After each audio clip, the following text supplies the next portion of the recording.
But sanctification, tetapi sesungguhnya sanctification, kesucian itu adalah ide Allah tentang apa yang Dia mau lakukan, apa yang Allah mau lakukan bagi kita. So what we need to do is only cry for help, Lord. So tacowo kita Tuhan. Tuhan kita so basah. So masuk dalam lumpur.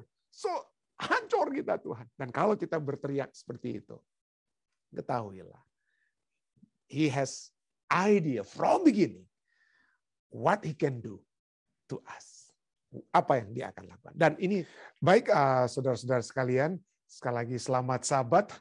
Pada Sabat ini kita tidak berbakti di gereja oleh sebab salju yang begitu hebat yang sedang turun di New Jersey. Inilah perjalanan tadi saya tidak bisa membawa mobil untuk pergi ke tempat saudara Elisa oleh sebab jalan yang masih belum dibersihkan. Tapi puji Tuhan, ketua ahli lelaki telah nekat mungkin ya, ketua ahli berkendaraan dan telah tiba di studio atau di tempat debat daripada saudara Elisa. Terima kasih kepada online team, terima kasih kepada saudari Iin, pendeta muda Tulus, dan semua yang sudah membuat acara ini dapat berjalan dengan baik. Tadinya saya pikir bagaimana, karena gereja kami yang kami sewa ya, itu katakan, wah belum bisa digunakan pada hari Sabat ini oleh sebab salju yang masih sedang turun dan belum sempat dibersihkan. Tetapi puji Tuhan, tidak ada yang dapat menghalangi kita semua. Nothing prevent us from having our worship. Kita tetap dapat berbakti, and we can still be able to talk about hope. Dan bagaimana pada saat ini, this time we talk about growing in hope. How do we grow in hope? Ya, last Sabat saya sudah memulaikan dengan one article. This week I have been talking still about this article. I presented it in our Sabbath School worship ya on Sunday night. Saya bawakan ini di acara ibadah waktu hari Minggu malam. Bagaimana pembahasan tentang Amerika is falling apart at the seams. Ya, Amerika dikatakan di sini sedang apa ya?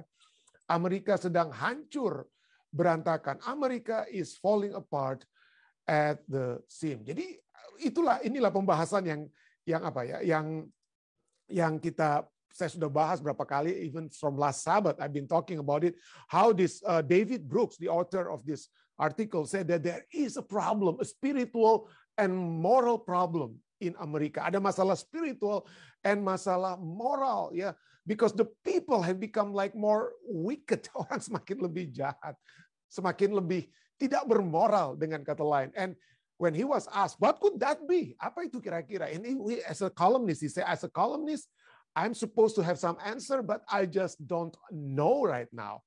I just know that the situation is dire. Saya tidak tahu jawaban apa untuk melihat masalah moral yang sedang terjadi di Amerika Serikat saat ini. But one thing that I know, satu hal yang saya tahu adalah situasinya yang sangat apa?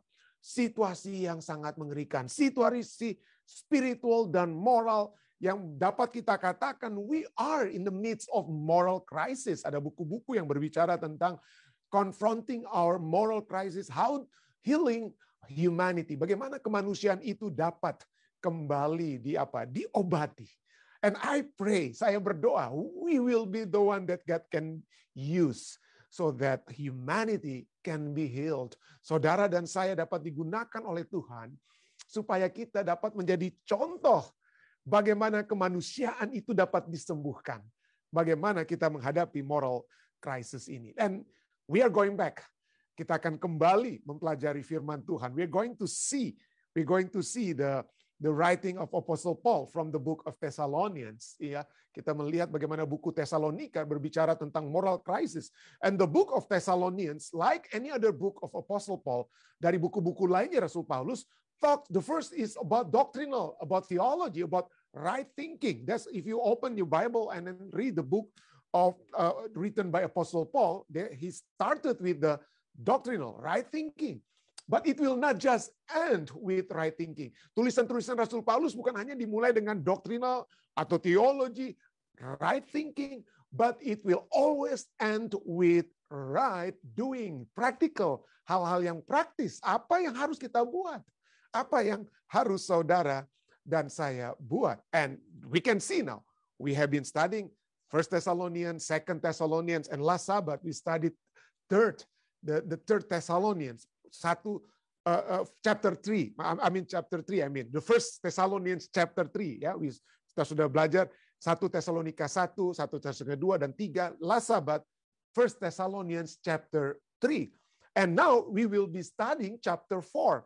And when we look at chapter 4, pada saat kita lihat waktu Fatsal keempat, it started with the word finally, akhirnya. Ya, pada akhirnya, meaning it is a continuation, satu sambungan dari apa yang tertulis di Fatsal-Fatsal sebelumnya. Tentu saja, Fatsal sebelumnya itu berbicara tentang pengalaman Paulus, tapi itu pada umumnya membahas sedikit tentang apa? Doctrinal, dengan apa yang diinginkan dari pengalaman-pengalaman Rasul Paulus tersebut. And now, in chapter 4, in chapter 4, instead of doctrinal, he started finally in order to move toward the practical, hal-hal yang lebih praktis yang dapat terjadi. Jadi, kamu telah mendengar, you have heard, you have listened about it, and now doing it. Yeah. Finally, then, brethren, we urge and exhort in the Lord Jesus that you should abound more and more, just as you receive from us how you ought to walk, the practical part, ya. How you ought to walk and to please God, ya. Kamu telah menuruti, tetapi baiklah kamu melakukannya lebih bersungguh-sungguh lagi, ya. The word in Indonesia lebih bersungguh-sungguh, as if there is meaning. I wish you will do it more faithfully, but the thing is, the word maybe it's not that correct, maybe, ya, to say lebih bersungguh-sungguh, as if they were not bersungguh-sungguh, ya, seakan-akan mereka tidak bersungguh-sungguh sebelumnya. But the English word maybe is more correct, abound, that you do it more aboundly. Anda melakukannya lebih bertambah banyak. You have done good, but make it better by doing it more and more. Abound the thing that you have reserved. Now, in other words, they have demonstrated, the people in Thessalonians, they have demonstrated the hope and love in Jesus. And Apostle Paul praised them about that. Yeah, praised them about what they have done. You know, but here he wants them to do it more and more abound in practical way. In other words, lebih, supaya kita jangan stagnan, so that we will not be stagnant. We have to do more on daily basis, more and more. If we are better person yesterday, kalau kita sudah menjadi orang yang lebih baik kemarin, then become more tomorrow. Lebih baik besok. Jadi lebih baik dari waktu ke waktu. Now, the question is, what is the thing that we need to do more and more? Ya, apa yang harus kita lakukan untuk lebih dan lebih? Apostle Paul mentioned earlier in chapter 3, ya, in 1 Tesalonika pasal 3, Apostle Paul already mentioned, number 1 is to abound in love. Yeah, First Thessalonians 3 verse 12 says, and may the Lord make you increase and abound in love. Bertambah-tambah dan berkelimpahan dalam kasih to one another and to all. Not just you members, but all the people. Not just, bukan hanya orang di gereja, tetapi seluruh orang yang ada di dalam masyarakat. So, abound in love. And the second, we have studied not only abound in love, number 2 that he wants to, is that we can be more and more abound in holiness, di dalam kekudusan. Ya, in 1 Thessalonians 3, we studied that already last Sabbath. Ya, 1 Thessalonians 3 and 13 says, so that he may establish your heart blameless in holiness. Dia kuatkan hatimu supaya tidak bercacat dan apa? Dan cacat dan kudus. So this Sabbath, we will be focusing only on one aspect. We start with the holiness because it is mentioned first in 1 Thessalonians chapter 4. Okay, we will be studying holiness, and next Sabbath, we will be studying abound in love. So let's now talk about hope and hope to grow. How do we grow in holiness, aka atau nama lain daripada kesucian atau holiness adalah apa? Sanctification. Now, let's start, ya. In verse 3 dari 1 Tesalonika pasal 4, in verse 3, in 1 Thessalonians 4 it says, for this is the will of God. Inilah kehendak Allah. Ada, what is that? your sanctification. Pengudusanmu yaitu supaya kamu menjauhi percabulan. That you should abstain from sexual immorality. So there are good sex, between husband and wife, but there is also bad sex, which is here mentioned is sexual immorality, immoralitas seksual. And I believe there are so many things about sanctification that involve not only just sex. Ya, ada banyak hal yang tentang pengudusan kita yang bukan hanya berbicara tentang seks, but somehow sex is a focus of Apostle Paul to the Thessalonians because perhaps the culture that they have. Karena kebudayaan yang ada di mana ya? Tesalonika pada saat itu, sehingga ini menjadi salah satu contoh daripada kekudusan yang harus dicapai bertambah-tambah. Ya, the holiness that must be abound. So sexual immorality is one of the things. So sanctification or holiness, pengudusan, hagiasmos, the process of making or becoming holy. Satu proses untuk menjadi suci, set apart. Holy artinya disucikan, dipisahkan. Sanctification, holiness, dikonsekrasikan ya. So that the believer, supaya orang percaya can progressively. Penyucian itu bukan hanya terjadi saat ini saya berlumuran dosa, besok sudah jadi bersih. Oh, maybe that's not the case that we can just within a twinkle of an eye we can be changed in holiness. No, it is a progressive process. Satu progres yang berlangsung. A transformation, satu transformasi yang dapat memakan waktu. Transformasi kepada apa? Into the likeness of God. Menjadi seperti Kristus. Ya. Now, how can we be set apart? Pertanyaannya.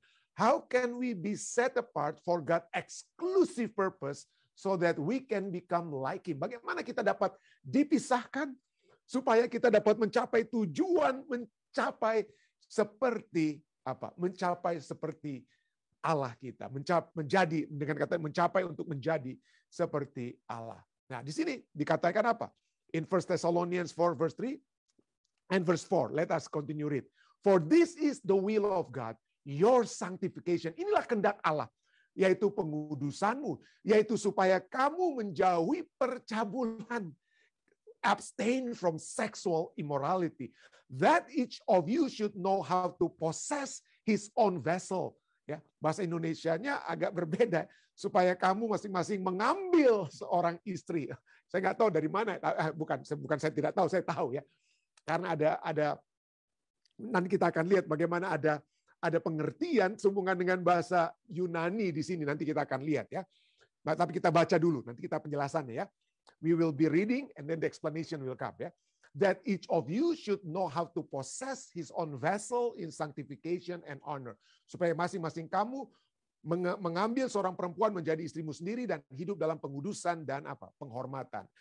Verse 5 and 6. Not in passion of lust like the Gentiles who do not know God. Jangan seperti orang-orang yang tidak mengenal Allah, orang-orang kafir yang tidak mengenal Allah, yang apa?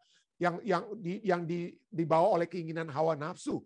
But that no one should take advantage of and defraud his brother in this matter, because the Lord is avenger of all such, as we also forewarned you and testified. Ya, dan supaya dalam hal-hal ini, dalam hal seksual immorality, jangan orang memperlakukan saudaranya dengan tidak baik dan memperdayakannya, mungkin ambil istri orang lain, dengan kata lain ya. Karena Tuhan adalah pembalas dari semuanya ini. Seperti yang telah kamu katakan dan tegaskan, seperti yang telah kami katakan dan tegaskan dahulu kepadamu. So Apostle Paul here talks about practical sanctification. He talk about abstain from sexual immorality, menjauhi percabulan, possess his own vessel. Actually, the word is not having one own wife like in Indonesian version, bukan seperti memiliki hanya seorang istri, tapi possess his own vessel berarti menjaga tubuh dirinya sendiri. Jangan sampai nafsu tubuhnya, nafsu dirinya itu menguasai kehidupannya. No, it's talking about possess his own vessel, menjaga dirinya sendiri. Not to take advantage of others. Tidak menggunakan kesempatan dalam kesempitan, ambil istri orang dan lain sebagainya, ambil suami orang atau seperti begitu ya. And number 4, do not defraud others. Tidak memperdayakan orang lain. So here we can see that the sanctification, sometimes we talk about sanctification. Wow, this is theological word. Ini satu kali kata apa? Satu kata teologi. Aduh, apa itu penyucian, kekudusan? Itu kata berat ya. Ya, kata berat sekali. Nanti saya akan jelaskan ya. Kenapa itu menjadi kata berat? Asing mungkin di telinga kita. Why is it so strange, so foreign to us about the word sanctification? But we will keep that in mind. Why is it so? Now, the point is here, Apostle Paul gives a practical suggestion about what does sanctification is all about. Yeah, how do we relate? How do relate to sexual immorality and our standing as children of God? Bagaimana kita mau menghubungkan kita sebagai anak Tuhan, padahal kita diamarkan ya tidak terjadi mungkin begitu hebat di Tesalonika, tapi dia amarkan, dia forewarn the people in Thessalonians, be very careful with this. Ya, because you can be easily fall into this. Kalian gampang jatuh, tapi inilah ya. Inilah sesuatu hal yang dapat kita lihat, the word that Apostle Paul wants to focus about sanctification specifically with sexual immorality. Now, let's see. Apostle Paul wants us to grow in sanctification. Rasul Paulus mau kita supaya bertumbuh di dalam kekudusan.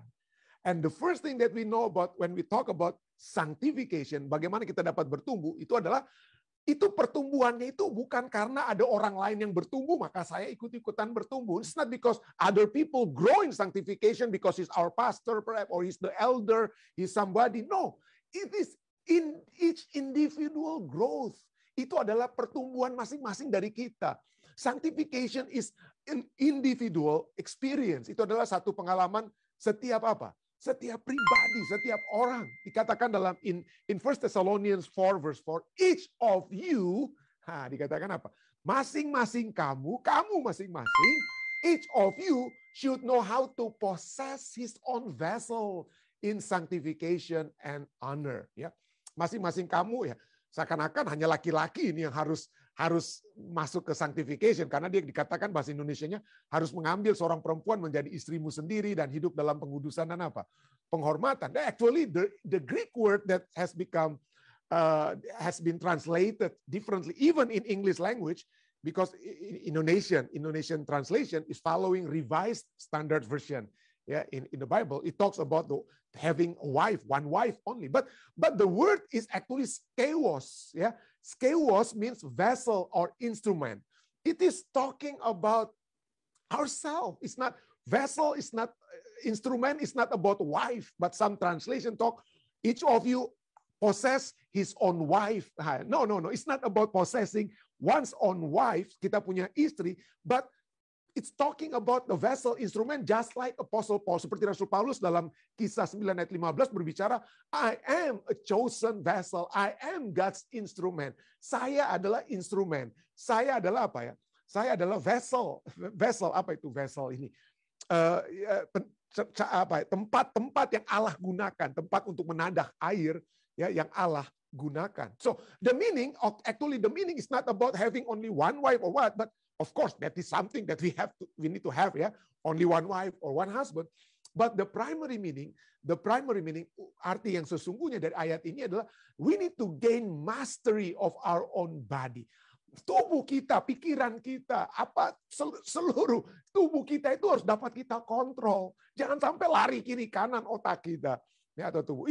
Pada saat berbicara tentang vessel, ya, periuk atau apa ya, tempat vessel itu seperti periuk, instrumen. When we talk about vessel, then the word vessel itu mungkin dapat kita lihat bagaimana itu berbicara seperti dalam Yeremia 18 ayat 3 sampai 4. Just like in Jeremiah 18 verse 3 to 4, Jeremiah was told to go to the potter's house in order to look at how the vessel are made.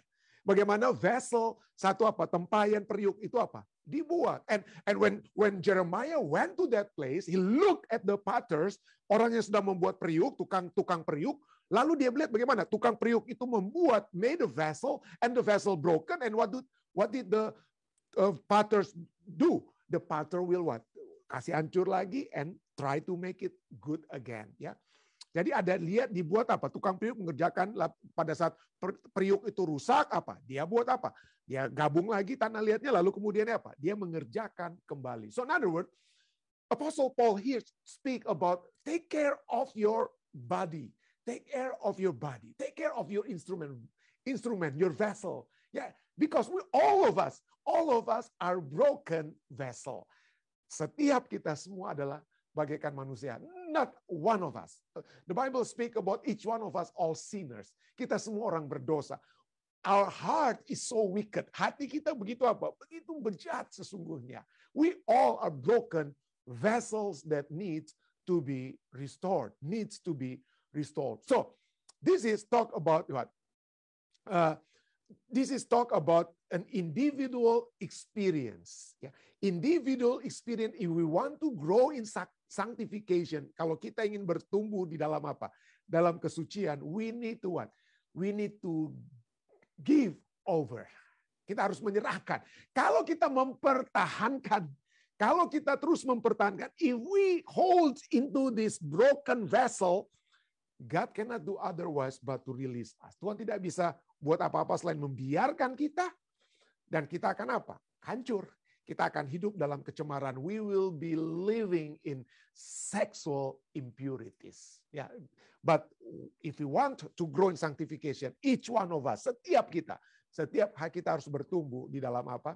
Bertumbuh di dalam perbaikan daripada keinginan-keinginan daging kita yang harus kita pisahkan. That's the first thing. To grow in sanctification, we have to have an individual experience, pengalaman setiap pribadi. The second point is that to grow in sanctification, we need to be separated from the worldly culture. Kita harus terpisahkan daripada apa ya? Kebudayaan dunia. Kita tidak boleh menjadi serupa dengan dunia. Harus ada perubahan dalam pembaharuan budimu. There must be transformation in our mind. Apostle Paul keeps saying that, right?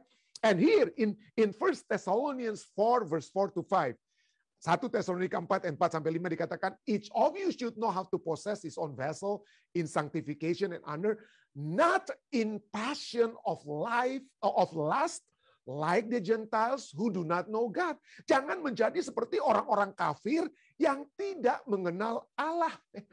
Jadi dengan kata lain, here we see that there is a separation between what? What is worldly and what is biblically, or what is godly. Worldly and godly. Mana yang duniawi, mana yang kealahan.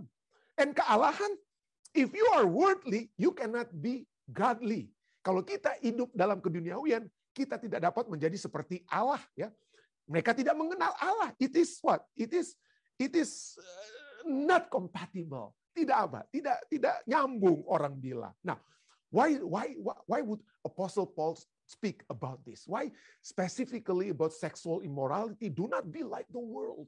Jangan menjadi seperti orang dunia, khususnya dalam sexual immorality. Karena kebudayaan pada saat itu sangat mengagungkan apa? Mengagungkan sexual immorality. Misalnya Demosthenes dalam ini adalah seorang filsuf dia, yang filsuf di Yunani pada waktu-waktu dahulu ya, dia katakan apa? Orang Roma, orang-orang Romawi kuno, tapi orang Romawi kuno mereka sudah mengalahkan orang Greka, tetapi orang Greka, kebudayaan Greka itu Helenisasi namanya, itu menjadi diadopsi oleh orang-orang Romawi. Jadi orang-orang Romawi di zaman Yesus dan Rasul-Rasul, pikiran mereka itu seperti orang Yunani. The Roman, but their thinking is like the Greek. That's why we call it Greco-Romanian culture. Why?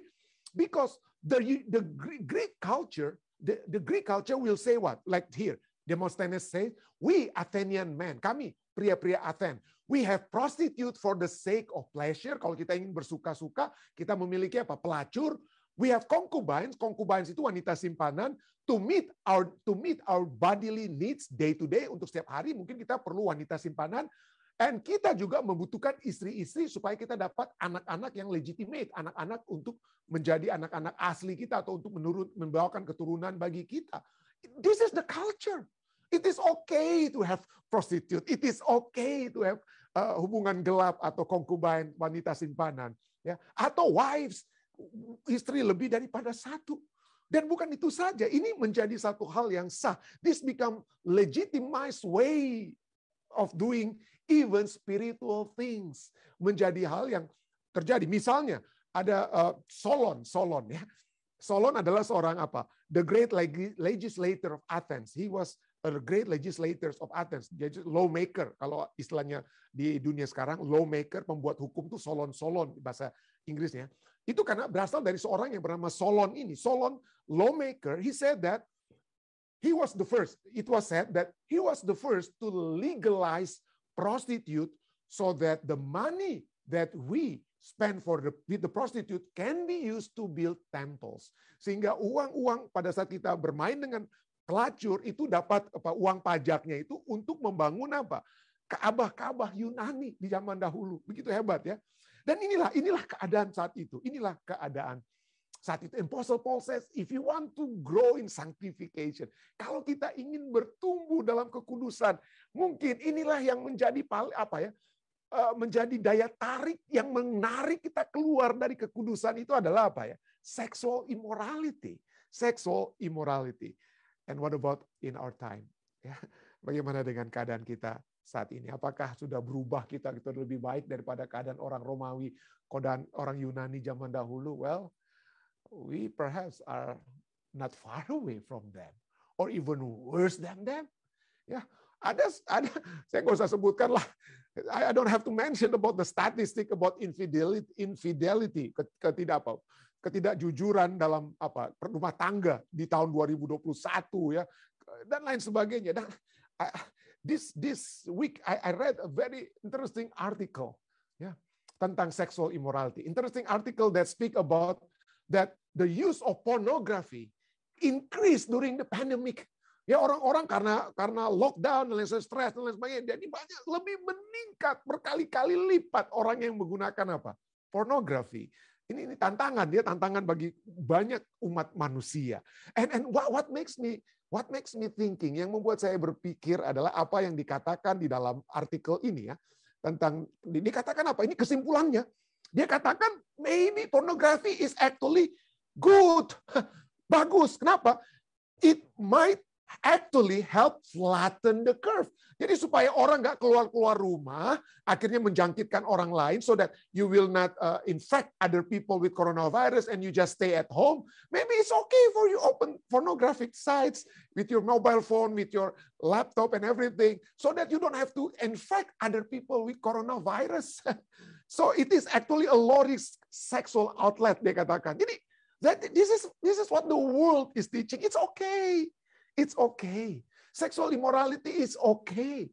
If you're stressed with your wife, it's okay. As long as suka dengan suka. So you're adult, consenting adult. If you okay with the other wife, other husband, if both of you are okay, then do it. No problem. The world might accept this sexual immorality, but God does not accept that. Tuhan tidak menerima ya. Tuhan tidak menerima. Di 1 Thessalonians says what? Each of you should know how to possess his own vessel. Jaga tubuh kita. Jaga tubuh kita in sanctification, dalam pengudusan dan penghormatan. Not in passion of lust. Bukan di dalam keinginan hawa nafsu. Seperti yang dibuat orang-orang yang tidak mengenal Allah. Ya. I know this might be a struggle for most of us. The passion in our heart. The passion for lust. Banyak umat manusia yang jatuh dalam hal ini. But there is a good news. There is a good news for all of us. That the grow in sanctification, it is something that we need to do individually. It requires a separation from the worldly culture yang mengharapkan kita untuk terpisah daripada kebudayaan dunia. But we need to know, although this is something that we need to experience individually, walaupun ini harus kita alami secara pribadi, saya tidak bisa bergantung kepada pendeta, kepada istri, kepada suami, supaya saya jadi kudus, supaya saya jadi suci. Tidak, kekudusan, kesucian itu masing-masing pengalaman kita. But the thing is, the secret to become the winner in this holiness, to grow in sanctification, is that this is the work of God in us. This is not our work. Ini adalah pekerjaan Allah di dalam kita. Yang dapat kita lakukan hanya berserah kepada Allah. What we need to do is, Lord, help me. I'm hopeless. helpless. Tuhan tolong saya tidak kuat, saya tidak sanggup. Ya, keinginan-keinginan daging itu begitu hebat. The desire of the flesh was so great, Lord, please help me. Help me, help me, and help me. I want you to enter my heart. I want you to enter my mind. I want to enter my mobile phone, my laptop, my everything, so that I can focus only on you. Jadi saya mau hanya masuk untuk melihat Engkau, Tuhan. The work of God in us. Now, there are 4 elements, ya. Ada 4 cornerstone yang akan menjaga kita supaya kita tahu yang akan menuntun kita to see that this really the work of God in us. Ini ada 4 dimension, 4 dimensi pekerjaan Tuhan. The 4 dimension of God's work in us, about in order to grow in sanctification. Number 1 is we need to know that to work, to grow in sanctification, untuk bertumbuh dalam kesucian, is the work of God. Because number 1, it is the will of God. It is God's will. Ya, 1 Thessalonians 4 verse 3 says, "For this is the will of God, your sanctification." Karena inilah kehendak Allah. Your will may be weak. Kita nggak punya keinginan. Keinginan kita itu lemah. But let us know that this is the will of God. This is the will of God, your sanctification. Inilah kehendak Allah, pengudusan. God's will, meaning it is God's plan. It is God's purpose. And just like what Brother Didi used to say, ya, Saudara Didi selalu katakan, if it is God's will, it is God's bill. Tuhan yang akan bayar, Tuhan yang akan usahakan kalau Tuhan menyatakan sesuatu. Misalnya Tuhan katakan, pergilah jadikanlah semua bangsa muridku. Kuasa di surga dan bumi akan kuberikan kepadamu. Go and make disciples, all the power in heaven and on earth I will give to you. Kita tidak perlu pikir-pikir, aduh kuasa nanti apa untuk melawan keinginan daging. No, you're not talking about your power in order to overcome sexual immorality. No, it is not your power. Your power can never ever win. It is the power of God. It is the power of God. Yeah. And the only thing that we can do is, what is our response when we know this is the will of God? To change. Many times when people talk about change, there are 3 hindrances. 3 hindrances to change. 3 hal yang menghalangi perubahan. The first is the feeling that, it is not important. Nggak penting untuk berubah. Cuman lihat-lihat sedikit, pendeta. Cuman setengah jam. Cuman sedikit. It is not important. Itu nggak perlu, nggak penting. Well, it is important. It is important. Then number 2, many people not think that it is not important. Number 2, maybe they say, I want to be holy. I want to be sanctified. Saya mau masuk dalam pengudusan, but maybe not now. It is not urgent. Number 1, not important. Number 2, it is not urgent. Mungkin nggak perlu sekarang, pendeta. Nanti before I grow old, kalau so tua ya baru saya berhenti semuanya ini ya. Baru berhenti. It is not urgent. I don't need to do it now. No, you don't do it later. You do it now. We must do it now. And the third hindrances, number 1, we think that it is not important. Number 2, we think it is not urgent. Nggak perlu sekarang, harus kita selesaikan masalah ini. And number 3, many times we may think it is important. We may think it is urgent. Kita pikir itu penting. Kita pikir itu perlu dilakukan sekarang. But sometimes we think the third hindrances, it is not possible. Ini tidak mungkin dapat saya lakukan, pendeta. Aduh, so tacolo. So masuk dalam goa betul-betul. So masuk dalam lumpur dosa betul-betul. Now, remember, if it is God's will, it is God's bill. God will be the one. God will give us the power. Believe me, God will give us the power to overcome. Tuhan akan memberikan kekuatan untuk mengalahkan. Kenapa? Karena ini bukan kehendak kita, ini kehendak Tuhan. Kehendak Tuhan kalau kita minta supaya Dia memberikan kemenangan, He will give us the victory. Dia akan memberikan kemenangan tersebut. Serahkan tubuh kita, serahkan pikiran kita berdoa, terus mohon. Kalau kita minta roti, Tuhan tidak akan kasih kita batu, saudara. Kita minta Roh Kudus akan diberikan untuk memperoleh kemenangan. The Holy Spirit will be given so that we can live a victorious life. And number 2, so the work of God is because it is not only God's will, but it is also about God's character. God's character. The Gentiles do not know God. Orang kafir tidak mengenal Tuhan. Mereka tidak mengenal karakter Tuhan, ya. Tetapi kita yang mengenal karakter Tuhan, maka kita dapat melihat bahwa ini yang dikehendaki Tuhan. The pleasing, hal yang menyenangkan hati Tuhan adalah jika kita melakukan sesuatu yang sesuai dengan karakter Tuhan. What is pleasing to God is the thing that will in alignment with the character of God. And the character of the Gentiles is not compatible. Nggak nyambung dengan karakter siapa ya? Nggak nyambung dengan karakter Tuhan. So we need to what? We need to see that in order to grow, we need to keep beholding. Yeah, we need to see more and more God's character. And how do we know about God's character? How do you know each other character? How do I know the character of my wife? How do you know the character of your wife or your husband?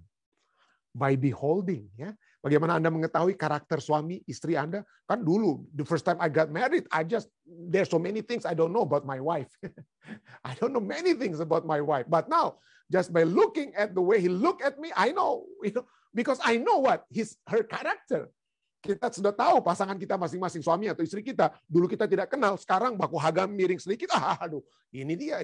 Kita sudah langsung tahu karakter masing-masing. Why? Because we keep beholding one another. We learn more and more about each other on daily basis, so we know each other character. And so that's the way we know God's character. Yeah, the book of Psalms 119 says, "Your word I have hidden in my heart." Firman-Mu, ya, Firman-Mu aku simpan dalam hatiku. Dalam hatiku, bahasa Indonesianya, aku menyimpan janji-Mu, sih lebih tepatnya. Dalam hatiku aku menyimpan firman-Mu. Dan pada saat kita menyimpan firman Tuhan, ya, we will not sin against God. Kita tidak berdosa terhadap Tuhan. So, number 1 is God's will. Number 2 is God's character. And number 3, it is God's call. Ya, 1 Tesalonika 4 ayat 7 katakan apa? 1 Thessalonians 4 verse 7 says, "For God did not call us to uncleanness, but in holiness."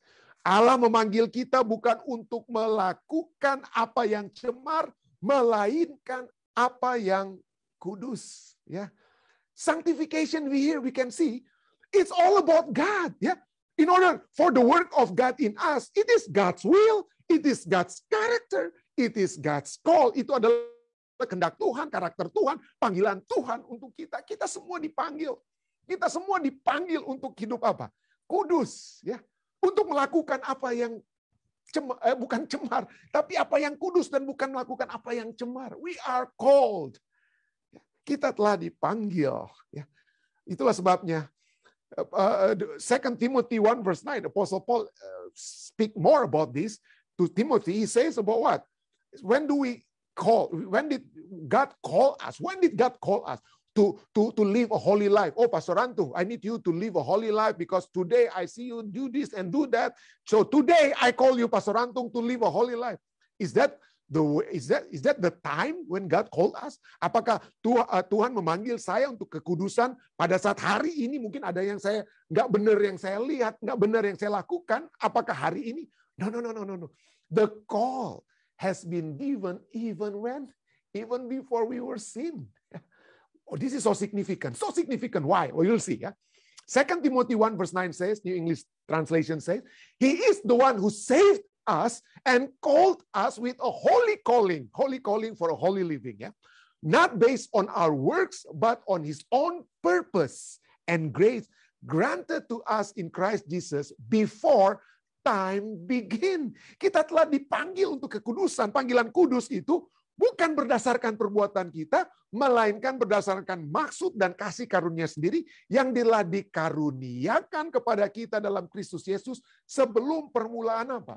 sebelum permulaan zaman. So in other words, the call to live a holy life is not only when after we read the Bible, okay, this is why God doesn't want us to do sexual immorality, because this is this is what I just read now. No. It's not just when we read, actually it is already implanted in our heart.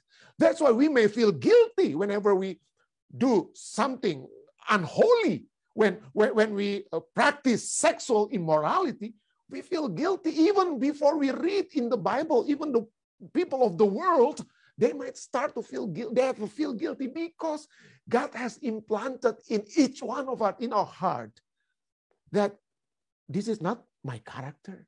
This is not what I want from you. Is it? I want you to be holy. I want you to be sanctified. I called you to be holy. And this is from the beginning of time. Before time begins. Sebelum permulaan apa? Sebelum permulaan zaman. So in other words, here, so it's significant why? If God called us to be holy, because from the beginning of time until now, until we repent, if we want to repent, the call has been given. Panggilan itu terus-menerus apa ya? Panggilan itu terus-menerus diberikan. Oswald Chambers says, sanctification is not my idea of what I want to do. I want God to do for me. Penyucian, kekudusan, itu bukanlah ide saya tentang apa yang saya mau Tuhan lakukan bagi saya. But sanctification, tetapi sesungguhnya sanctification, kesucian itu adalah ide Allah tentang apa yang Dia mau lakukan, apa yang Allah mau lakukan bagi kita. So what we need to do is only cry for help, Lord. So tacowo kita Tuhan. Tuhan kita so basah. So masuk dalam lumpur. So hancur kita Tuhan. Dan kalau kita berteriak seperti itu, ketahuilah, He has idea from beginning what He can do to us. Apa yang Dia akan lakukan. Dan ini poin terakhir. Poin terakhir, the work of God in us, pekerjaan Allah dalam kita. Why? So in order for us to grow in sanctification, it's not only because it is God's will, God's character, God's call, but it's also because of God's Spirit. Oleh sebab apa? Adanya Roh Kudus Tuhan, adanya Roh Kudus. Roh Kudus yang akan memberikan kuasa kepada kita, kemenangan kepada kita, kekuatan. The Holy Spirit will give us the victory, give us the power to overcome whatever things like sexual immorality that will bring us away from sanctification. The Holy Spirit will bring us aligned to the will of God so that we will be pleasing to God. Supaya kita dapat menyukakan hati Tuhan. 1 Thessalonians 4 verse 8 says, therefore he who rejects this does not reject man, but God who has also given us his Holy Spirit. Karena itu siapa yang menolak hal ini? Menolak about what? Menolak about sexual immorality atau menolak sanctification, bukanlah menolak manusia. If you don't want to be sanctified, if you don't want to be holy, kalau kita tidak mau untuk disucikan, kita bukan menolak istri kita yang minta supaya kita jadi suci. Kita sedang bukan menolak suami yang minta kita supaya jadi suci. Bukan. Bukan menolak manusia. But we menolak Allah. We will reject not man, but God. Yeah. Because what? Because the Holy Spirit has been pounding on our heart. Hey, Pastor Antung, be holy. Yeah. My brother, please take care of what you see. Take care of what you do with other people. Take care of what you do with other people's wife or other people's husband. Take care. The Holy Spirit will keep pounding on our heart. Roh Kudus akan selalu menggedor pintu hati kita supaya kita apa? Berbalik, ya. Berbalik. Itulah sebabnya in 1 Thessalonians 5:24, 1 Tesalonika 5:24 dikatakan apa? Ia yang memanggil kamu. Because it is God's will, it is God's character, it is God's call, it is God's Spirit. Ia yang memanggil kamu adalah setia. Ia juga akan apa? Do it. He will do it. God who calls you is faithful, who will also do it. So this is the work of God. Ya. This is the work of God. Dia yang telah memanggil kamu. Ya. Dia yang akan apa? Menggenapinya. Ya. Dia yang setia, dia yang akan menggenapinya. Ya. 1 Tesalonika 5:24 ya, seperti tadi kita sudah baca. Dan saya pernah memberikan ilustrasi ini, seringkali. Ya, saya memberikan ilustrasi karena ini adalah one illustration that I very much like about the transformation that can happen to each one of us. How can we grow? How can we grow in sanctification? How can we be separated from the culture of the world? And this person, Augustine of Hippo, one of the church father, famous, seorang pemimpin gereja mula-mula yang terkenal, seorang filsuf yang hidup di tahun 400-an, ya, 400-an, ya. He was born rich. You've heard this illustration maybe 3-4 times at Visdak. Yeah. He was born very rich and he was so into the world, sangat menghidupkan kehidupan duniawi. Drunk, minum-minum, mabuk dan lain sebagainya. And he had a lot of mistress. Banyak sekali dia tidak menikah waktu itu, tapi banyak sekali dia punya apa? Wanita-wanita simpanan, ya. Wanita-wanita simpanan dan lain sebagainya. And one day he repented. Why? Because he was reading Romans chapter 14. Dia membaca Roma pasal 14. Pada saat itu berbicara tentang apa? Laying aside the unfruitful works of darkness. Tinggalkan pekerjaan-pekerjaan kegelapan yang tidak membawakan buah. Dan he looked at himself and he said, Lord, wine and women, anggur dan wanita, I don't want anymore. I don't want. And he started to learn more and more about God. He started to learn more and more about the will of God, kehendak Tuhan dalam kehidupannya, and he became changed. He became changed. He became convert. He became a convert. Dia bertobat, ya. One day he was walking on the street. Satu waktu dia sedang berjalan, ya. And one of his mistress, they have not met for a long time. Jadi mereka sudah tidak bertemu beberapa waktu lamanya. And one of the mistress recognized him. Oh, that's Augustine. Yeah.